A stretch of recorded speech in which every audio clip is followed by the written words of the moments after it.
China Nexus is just as bad as the author's Chinese food cooking or fusion confusion cooking and his Chinese handwriting.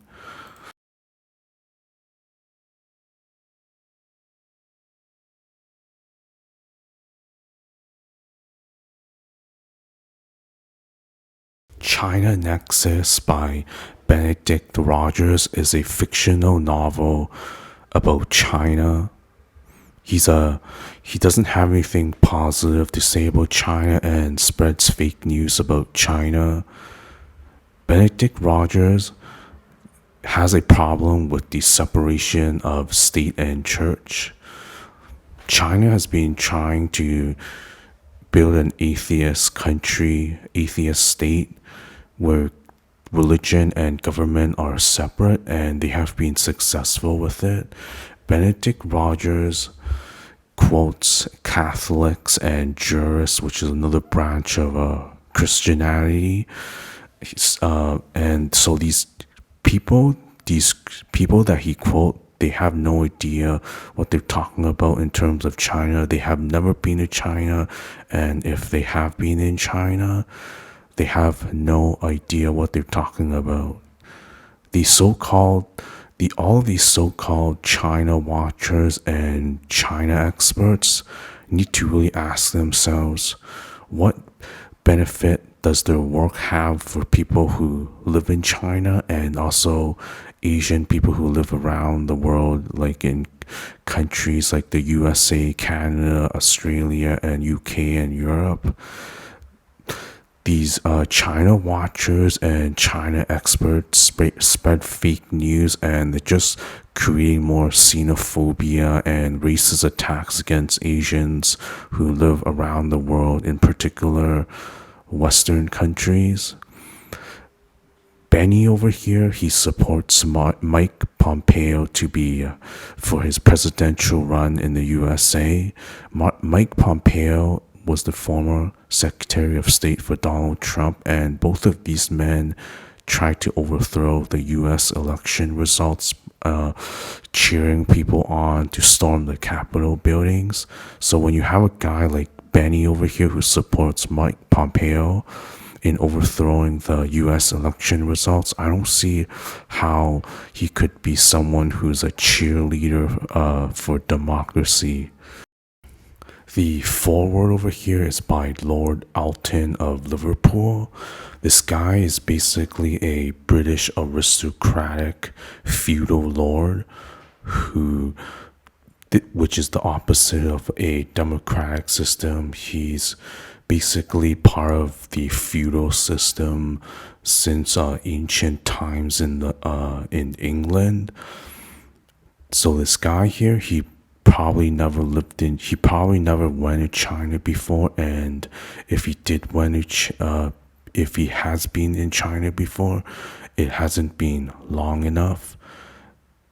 This guy here, he just wants to he has a colonial and imperialist mindset and wants to spread his religion and his political view across across the whole world, including China. He's basically a white supremacist. Okay, so now on to the preface by Nathan Law. Who is Nathan Law? Nathan Law is an imperial colonialist collaborator. He claims his hometown to be Hong Kong, and it feels bad to be away from his home in exile. But the fact is, he was actually born in mainland China, Shenzhen. His mom is mainland Chinese and his dad was from Hong Kong. But shortly after his birth, his dad abandoned him, so he doesn't have a stable home, but he claims that Hong Kong is his home. Hong Kong is not his real hometown. He wasn't even born there, and only half of his DNA is from Hong Kong, if you want to put it that way. And his dad abandoned him. Hong Kong is his dad's hometown and not his. On page 17 of chapter 1, Benny over here asks another. He asked some people during his 5 month English teaching stint in 1992 while he was taking his gap year at 18 years old.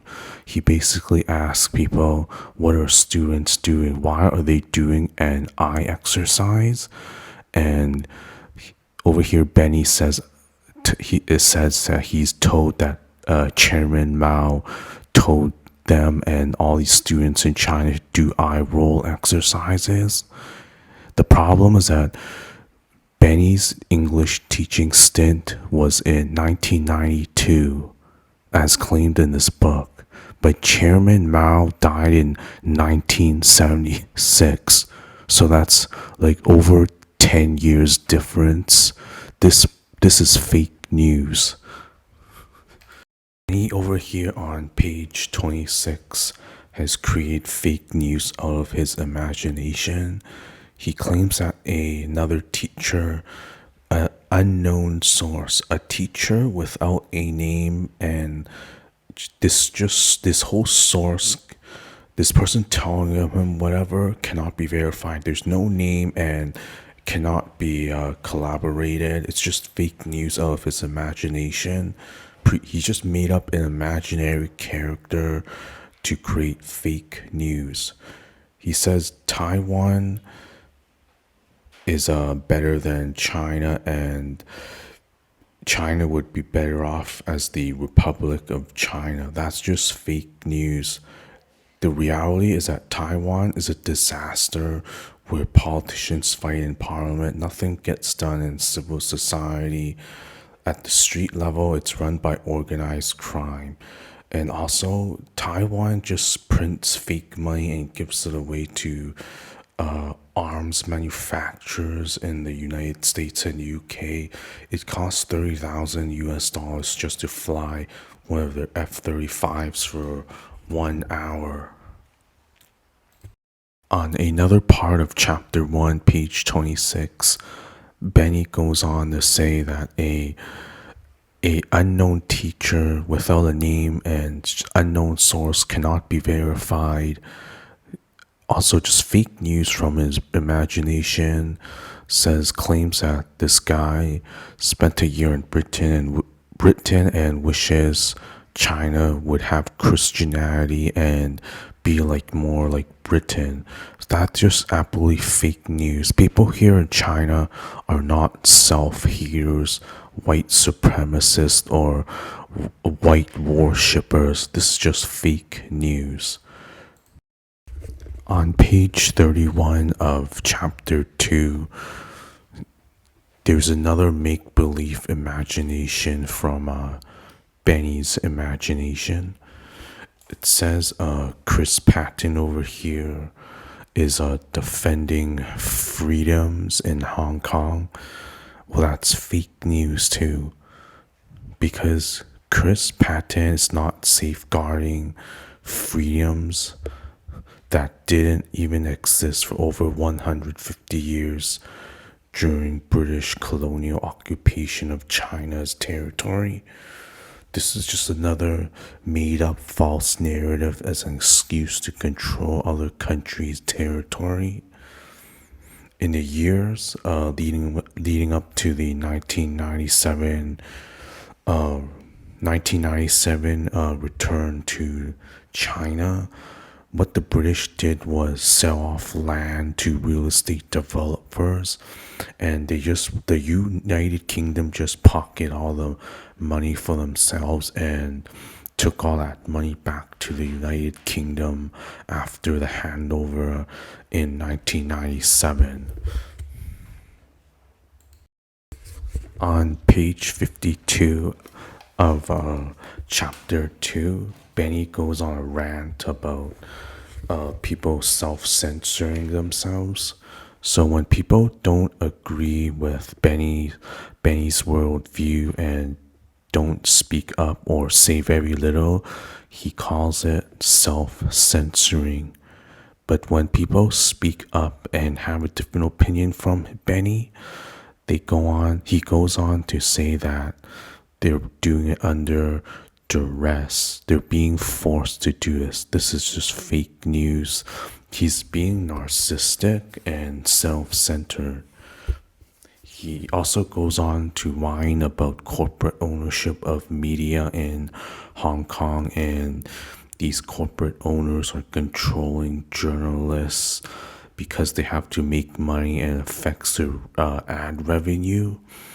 But in reality, he's actually talking about capitalistic places like the United States and UK where there's a high concentration of media ownership, and these journalists have to listen to their bosses, and their bosses also have to listen to their customers.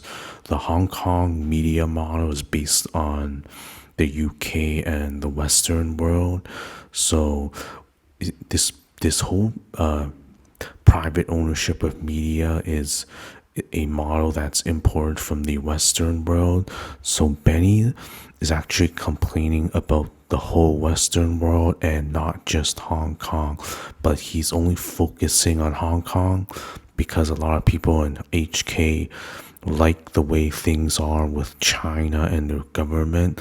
But since Benny doesn't agree with it, he just calls out everybody as self-centering.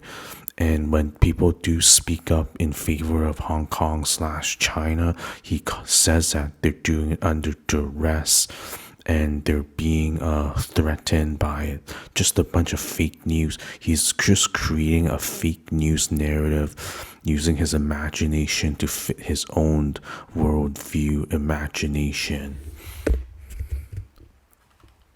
The rest of chapter 2 just rambles about how stolen Chinese territory should follow the British economic, political, and legal system.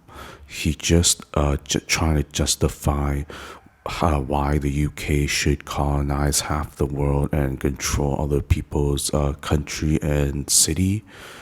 I also want to point out that Chris Patton, during when he made his first trip to Hong Kong after 97, nobody picked him up at the airport. Nobody had lunch or dinner with him, and nobody visited him. He's just a loser, nobody, and invisible. Nobody cares about him. So all the people who know him in Hong Kong just ignored him when he visited town. People do not like having their city or country being conquered by a foreign colonial imperialistic country such as the UK.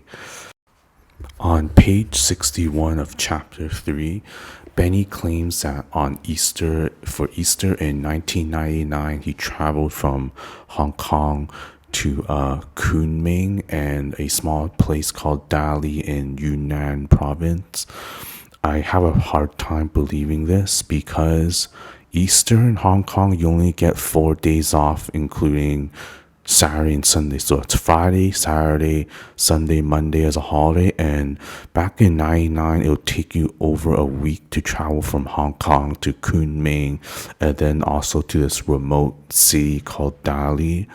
It's just not possible. Even right now, if you take the train and bus or drive a car, it would still take you close to a week from Hong Kong to Dali in Kunming province.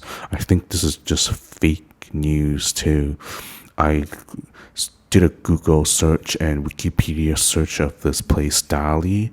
So downtown Dali, it's a big place. There's 82,000 people, and there's so that downtown includes 3 sub-districts, and Dali also includes 9 townships around the main city, and that's like 10 or 20,000 people each. So Benny just travels from Hong Kong in a few days to this place Dali that's very far, and he just randomly stumbles upon this cafe owned by Mr. He, who is supposedly a former communist government worker who knows perfect English and listens to Voice of America and BBC on short wavelength FM and AM radio. I just have a hard time believing this. It's a big city. 82,000 people plus 10 or 20,000 people in per township around this main city.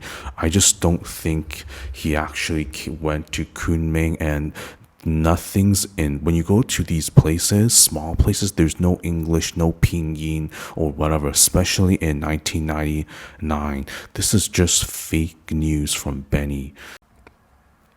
In chapter 3, page 69, Benny here claims that he knows a mainline Chinese person who fled to the United States, and he over here it quotes him. In 2015, my wife and daughter were smuggled out of China and joined me. I think this is just fake news too. I don't see how in 2015 anyone could be smuggled outside of mainland China or Hong Kong. This is just impossible, because in Hong Kong and mainland China, they also check passports when you leave the airport and board the airplane. This is a real immigration or passport control point. It's just in when you go into Hong Kong or China, they'll check your passport. The government will check your passport, and when you leave, the airline will check your passport and documents. And after you check in your luggage, there'll be an immigration control point that employs the police, the immigration police, border police. So they'll check your passport, they'll scan your passport and let you through. So this is not possible. If when you leave China, you have to show your passport. Both Chinese citizens and foreigners have to show your passport, and they'll stamp your passport, physically stamp your passport, and they'll know when you entered and when you leave. If he somehow goes through a land border with Hong Kong, you leave Hong Kong International Airport, they want to check they want to check your passport as well. If they scan your Chinese passport or whatever, and they see that there's no record of entry, that is a problem. All Asian countries neighboring China also do this. They scan and stamp your passport when you enter, and they also scan and stamp your passport when you leave. This is just fake news. Rest of chapter 3, Benny just rants about how China is trying to control foreign NGOs and organized religion, but this is just fake news too, because chapter 3 over at the end of chapter 3, the second half of chapter 3, it just shows Benny's true colors, that he has a problem with the separation of church and state. China is trying to separate church and state, trying to create a secular government where people aren't controlled by organized religion and falsehoods. China isn't oppressing or banning or destroying religion. China normalized relations with the Vatican, the Catholic Pope in Rome, Italy, and whatever China does, these China haters like Benny over here will have a problem. If China doesn't normalize relations and create relations with the Vatican Pope, the Vatican institution, they'll blame it on China as a Christian hating country. And if they sign a deal and normalize relations with the Vatican, he'll go on a rant like this one in the second half of chapter 3, saying China is bad, the Vatican is bad, the Pope is bad. Benny here is just being anti-Christian himself and anti-Chinese, anti-China. So this is just all hypocritical. And China, for the foreign NGO rant that Benny here is doing, China requires foreign NGOs to have a local partner here in China. So I don't see this as a problem when you have a local partner here. I just don't understand his logic over here. Benny's just being he's just being a China hater. No matter what China does, he's gonna hate and make fake news online, on Twitter, on his fake news novel book over here. Chapter 4 is basically just another chapter showing Benny's problem with the separation of church and state. I'm not going to show too many examples of it. It's just a rant, illogical rant. Benny over here on chapter 4, somewhere in the middle, he claims that people in China who live in churches, well, that's fake news. And he also makes false claims that the oppressed people, oppressed Christians in churches use a fax machine to send faxes to Christian leaders in the United States. That's just fake news. Where in China are you going to find a fax machine? China skipped the fax machine. China joined the World Trade Organization in 2003. China's industrialization happened much later after Western countries, so China skipped the fax machine. China just went straight to email for doing business and commercial purposes, and for personal stuff. People here use WeChat to chat, send documents, send files, send photos, and make payments when they do the shopping. There are no fax machines in China. Benny is just making up fake news. There's no way for church people to send faxes to the United States also. In addition to no fax machines in China, if you want to phone or receive phone calls in mainland China from overseas, you have to go to the phone shop, the telecom shop, and apply and get approved to receive and make phone calls overseas. This is to prevent scam phone calls and prevent Chinese folks in mainland China from getting scammed by people overseas. So think about this. If church people, Christians are being oppressed, do you think the government of China will approve these church people in getting their phone number and fax machine approved for communication overseas? There are no fax machines in China, and you need approval. You need to apply and get approval to make phone calls and receive phone calls, send faxes and receive faxes. Oppressed people are not going to get approval to send faxes to the United States. This is just more fake news from Benny. Also in chapter 4, page 106, Benny claims that he knows a Canadian, a quote and unquote, Canadian Chinese dual permit resident. What does this mean? I don't understand, because the only way for someone to be Canadian is to be a Canadian citizen. There's no such thing as Canadian permanent residents, because they're not Canadian. Permanent residents of Canada are foreign nationals with no condition of stay in Canada unless you commit a major crime. So there's no way for anyone to be Canadian if you're not a Canadian citizen. China does not recognize dual citizenship, and if a Chinese citizen becomes a citizen of another country, their Chinese citizen automatically is considered revoked. So I don't know how someone could be dual Canadian Chinese if you're only a permanent resident of Canada and you're a Chinese citizen. You cannot be dual permanent residents. You cannot be a permanent resident of China and a permanent resident of Canada and be stateless.